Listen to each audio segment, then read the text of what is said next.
Welcome to the deep dive. Today we're digging into something pretty interesting. NBA star Luka Doncic and some real estate moves he's made recently. Yeah, Yardbarker had a piece on it, hmm focusing on buys in Slovenia and Dallas. Exactly. So we're looking at this $2.15 million property he got back home in Slovenia, and then this much bigger, like $15 million place in Dallas. Right. And the goal here really is to see if these moves, these decisions, maybe give us a little insight into his priorities, maybe even hint at what comes next for him after basketball. It's definitely a bit of a puzzle Yeah. because you've got this significant move back in Slovenia, seems like reconnecting with roots, hmm and then boom, this huge investment in Dallas. Looks like he's settling in for his NBA career, but then, the trade to the Lakers happens shortly after. Yeah, that timing really throws a wrench in things, doesn't it? It makes you look back at that Slovenia purchase maybe a bit differently. For sure. The Yardbarker article really highlighted that contrast. Okay, so let's start there with Slovenia. That was back in 2022, the $2.15 million deal. What was the property itself?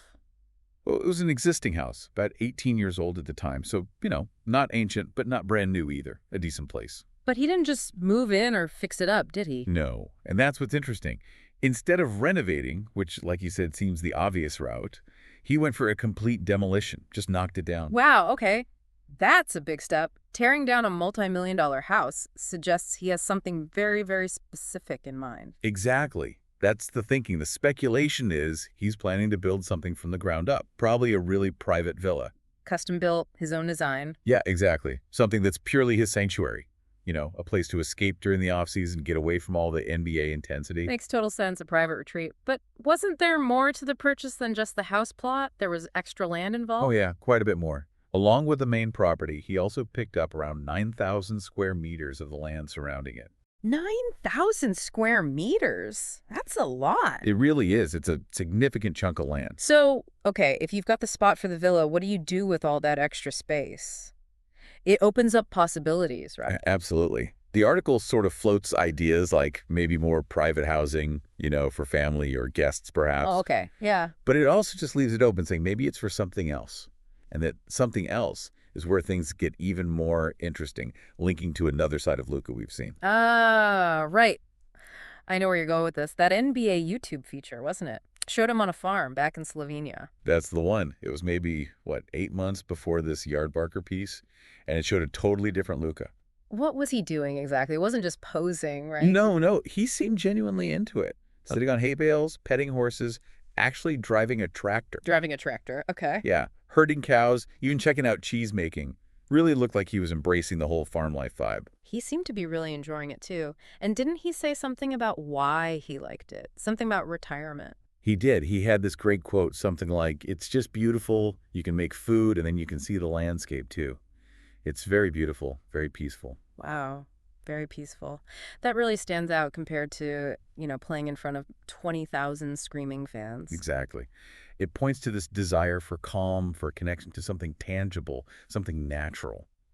And it's interesting, he's not alone in feeling that pull towards farming, is he? Among NBA players, I mean. No, the article mentioned a few others, guys like Chris Common, Marcus Landry, Amar Stoudemire. They actually own farms now. Right. And then you've got someone like Nikola Jokic who talks all the time about going back to his horses and his farm after his career's done.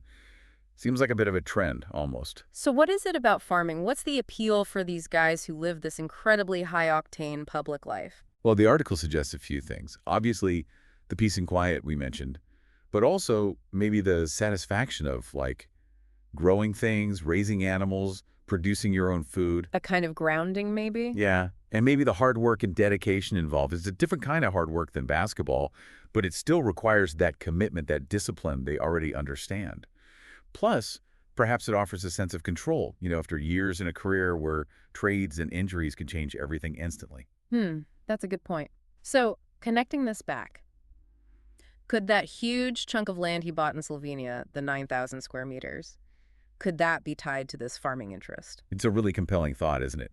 Given how much land it is and his stated interest, Uh, it's easy to imagine that part of that land might be earmarked for, some kind of farming down the road. It would certainly fit the picture he painted of his ideal post-NBA life. It absolutely would. Okay, so let's quickly touch on the Dallas side of things again, because that whole situation, the $15 million home purchase, then getting traded to the Lakers not that long after. How does that reframe the Slovenia investment? Well, buying such a massive place in Dallas really looked like he was planting deep roots there, right? Yeah, Committing to the city, the team long term. seems like it. So when the trade happens relatively soon after, it kind of underscores the idea that maybe the Slovenia investment represents something more permanent, more personal. Like the NBA career is one thing, subject to change, trades, whatever. Exactly. But the place in Slovenia, that's home. It's maybe the anchor, the long-term plan that doesn't depend on which jersey he's wearing. Gotcha. Okay, so let's try and sort of pull this all together. What are the main takeaways from looking at these two big real estate plays? Well, first, I think the Slovenia purchase, especially tearing down the house to rebuild, that screams desire for a super private custom retreat in his home country. Right, point one. Second, that huge extra plot of land.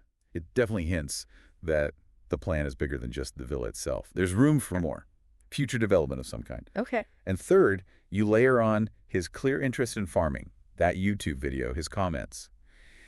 It gives a potential shape to what that more might be. It provides a possible vision for his life after basketball. And fits with the land purchase. Perfectly. And finally, you put all that against the backdrop of the Dallas purchase and subsequent trade. Yeah. It just highlights how the Slovenia investment might represent his deeper, more personal, long-term aspirations, separate from the volatile nature of his pro career. So one represents the present, maybe the professional necessity, and the other represents the future, the personal dream. That's a good way to put it. It shows how these global athletes have to juggle their demanding careers right now while also thinking about and literally building their future life, their personal passions. Okay, so wrapping up this deep dive, here's something to think about. You look at Luka's early investment back home, the plan for this private villa, all that land, this farming dream. What do these moves really signal about his core priorities away from the NBA spotlight? Yeah. What does home even mean when you're an athlete living this kind of life? Exactly. How do you put down roots when your career can shift so unexpectedly? It definitely makes you think about place, belonging, and what truly matters in the long run. It really does. And maybe makes you look at other athletes too and wonder how their own investments might be reflecting their plans for life beyond the game. It's a fascinating look behind the curtain.